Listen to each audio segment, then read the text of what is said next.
So I'm here in New York after the press conference with Scott Coker, your seasonal spring and summer 2020 showcase announcement. Announcement for fights in Chicago, in London, in Dublin, in San Jose, champ fights, Gegard Mousasi against Douglas Lima, Benson Henderson against Chandler in Chicago. We had a bit of an altercation with the SBG guys and the Pitbull brothers. A major announcement really today, Scott, kind of setting up your season up and coming.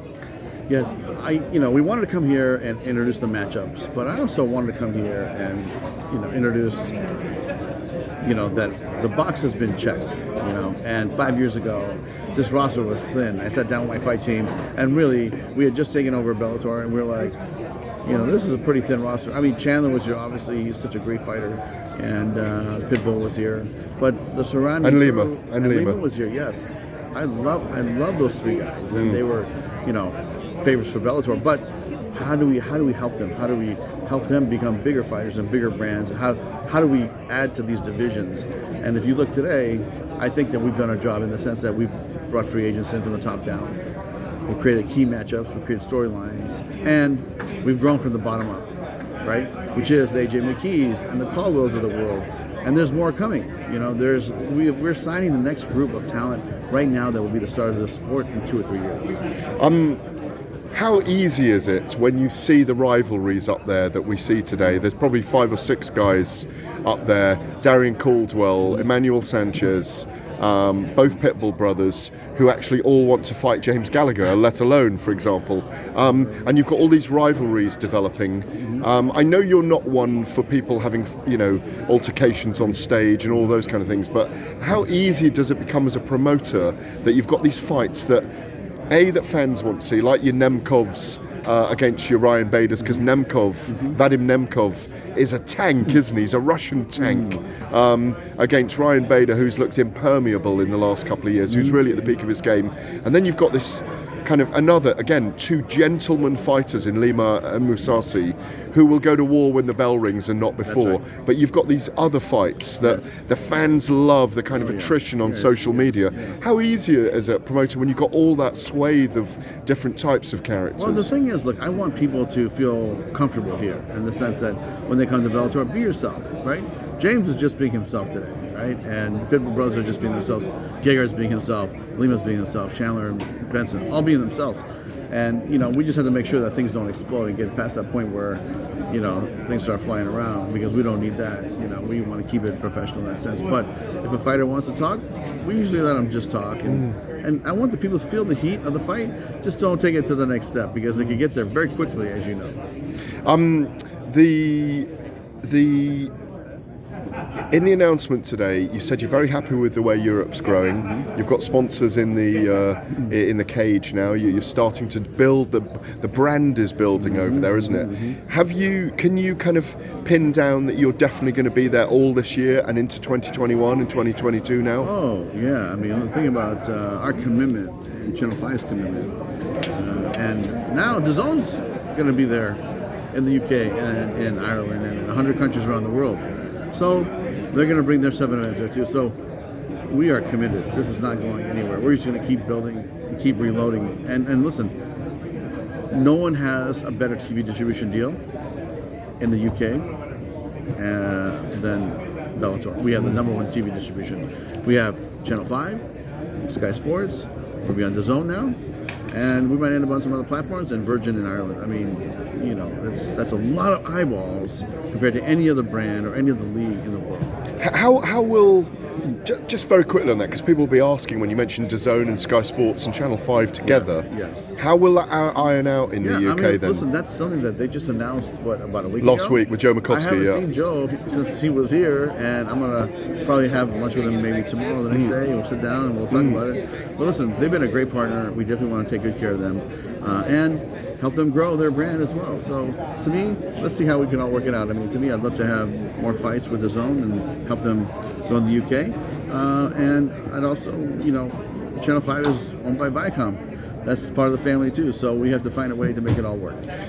You mentioned there'll be another tournament on on DAZN. How close are you to deciding that? And are we looking at a women's tournament as the third tournament out of the three, or not? It's the fourth tournament, because you've had heavyweight, featherweight, and welterweight. This will be the fourth one. You know what? To me, I don't want to make a commitment right now, but that division seems to make a lot of sense. Women's flyweight. Yes, seems to make a lot of sense. But we'll see. I think that we're going to wait to see how things go this Saturday. Things go in June, and then as the tournament is unwinding for the featherweights, and we're about to crown a champ, then we'll announce the new tournament. What's amazing about the featherweight tournament, Scott, is that even though obviously we have Pedro Carvalho and Patricio Pitbull, the champion, fighting this weekend, and also Emmanuel Sanchez and Daniel Weichel, we actually don't know, in truth, who will win this featherweight tournament. There isn't a clear favourite, is there? Yeah, I mean, it could be any one of the guys left in it. I mean, that's the beauty of the tournaments, right? You never know what's going to happen, right? And people understand the tournament format and the king of the hill kind of mentality. And I grew up in martial arts doing karate tournaments where you fight tournaments, and that's kind of how it was. So tournaments is part of the history and the culture of martial arts, so it makes a lot of sense. But I also think that people in NCAA tournament, NFL, baseball, it's all tournament format. Soccer, it's all tournament formatted. So it makes a lot of sense in a lot of different cultures. It makes sense for mixed martial arts, and I think it's done a very good piece of business for us. Just going on to boxing for a second, because I know that historically you love all martial arts, and boxing being one of them. America's martial arts. Well, I say that, but you could say British martial arts too, right? I mean, it's where people grew up just using their hands, right? And I think that's part, like the UK has such a great history. The United States, I can only refer to, like I know there's history with Jack Johnson and back in the turn of the century, and when they used to have unlimited rounds and used to fight with actual rope. They call it ropes because it was a real rope, yeah, right? Yeah. And they would go 80, 90, 100 rounds. But, I grew up in the era of Sugar Ray Leonard, Hagler, Duran, Leonard. I mean, and the great heavyweights. The tail end of Ali. Yeah. And then I got to see, the fights with George Foreman at the end of his career, Joe Frazier as well. I feel like I saw the whole era of Mike Tyson, from ground zero. Well, let me ask you then, if you could promote the Gypsy King, Tyson Fury, I mean, what did you think of his victory against Deontay Wilder? And would he be a dream for you as a promoter? Let me tell you, I am a big fan. Tyson, if you're hearing this, give us a call, or have Bob give us a call. I'm not sure who your promoter is, but listen. If you want to do mixed martial arts, give us a call, and we'll do something big. Because as a fan, to see a guy go in there, prove he's the best boxer in the world, by the way. I think he beats every heavyweight out there. I don't care who, doesn't matter. So he beats Anthony Joshua when they fight? I think he beats him too. Yeah. I predict him knockout that fight. Yeah. To be honest. And you know what? He has so much skill in the ring, but outside the ring, when he started singing "Bye Bye Miss American Pie" and he got Bob Aaron to sing "Bye Bye Miss American Pie," I was going, "Oh my God, this guy gets it!" And they had the whole crowd. I mean, when's the last time you saw that type of? Listen, he got it done in the ring, right?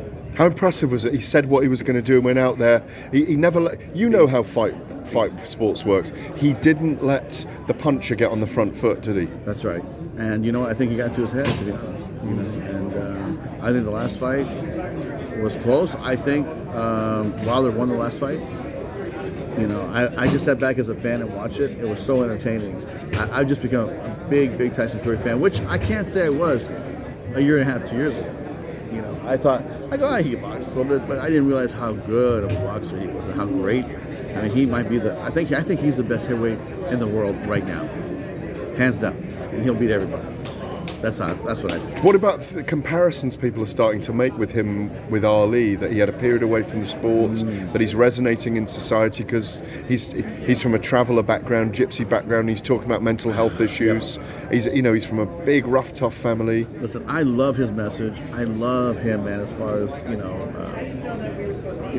just his entertainment outside the cage or outside the ring. But with Ali, let's not get crazy. Let's not get really crazy. I mean, Ali was Ali, and then I think there's everybody else, But as far as entertaining, Ali was the greatest entertainer of all time. I think that, look, Ali said, historically he took a lot of his stuff from pro wrestling. I think Tyson's taking a little stuff. Well, he's doing pro wrestling, isn't he? But So his entrance with his hat and crazy, crazy. But I love it. It's like to me, it's like I'm not that purist whether you have to walk out, and walk out from the corner of the thing and then that's it. I like to see entertainment like that. Well, Bellator has kickboxing, and he can do a bit of kickboxing. We've seen that. I didn't know he was a kickboxer. He can do a bit of kickboxing. Used to train with Rico Verhoeven and all those guys. Yeah? So Wow, that's interesting. But I'll tell you, as far as him as a personality, the guy can do anything he wants. This guy's going to be doing commercials, not just here in America, not just in the UK. I mean, worldwide. This guy's going to be doing commercials worldwide. He has a big brand name, the biggest brand. I mean, he has a bigger brand name than he did a year ago, right? And he's not 21 years old. It's taken this long. Like you said, he had some issues, got through him, and he has a lot of great messages, which I really love. But listen, if he wanted to do MMA, we definitely do it. Even if he didn't want to he wanted to just come to the cage and sing "Bye Bye Mr. American Pie," we'll do that too. Finally, you know this because you've seen loads of trilogy fights, and people fight 4 or 5 times in mixed martial arts. What's Wilder got to do to try and win the trilogy fight in July? What's he got to do? What can he do now? You know what? By the way, just for the record, I think that his cornerman did the right thing. And Mark Breland Breland through the towel and was the right thing. Great Saved Olympian, him. Yeah, because really, why take? The fighter obviously feels the way he does. He wants to go down on the sword and die on the sword, whatever. But there'll be another day. There'll be another day, and your brain's not worth it. We only know that when we're older, though. Yes. That's why I'm saying, Breland gets it. He saved him because this guy was about to take a bad ending to that fight. And so he saved him from that punishment, which will give him another day. So what does he do on that other day? This is what I say. It's like, he's going to come at you, right? And so, to me, you got to get there first. Obviously, right? You got to get there first. You got to stay busier, and keep that head moving. Because that's one thing Tyson does very well. Good slipper. And so, when I watch that fight, that's what I think. If I was a coach, I'm not his coach, obviously. The guys he has in his corner are much better than my opinion, but that's my 2 cents. So we could be looking for a very explosive fight third time around then. I think the third fight doesn't go past 6 rounds. Great to see you as always. People be like, Coker doesn't know what the fuck he's talking about.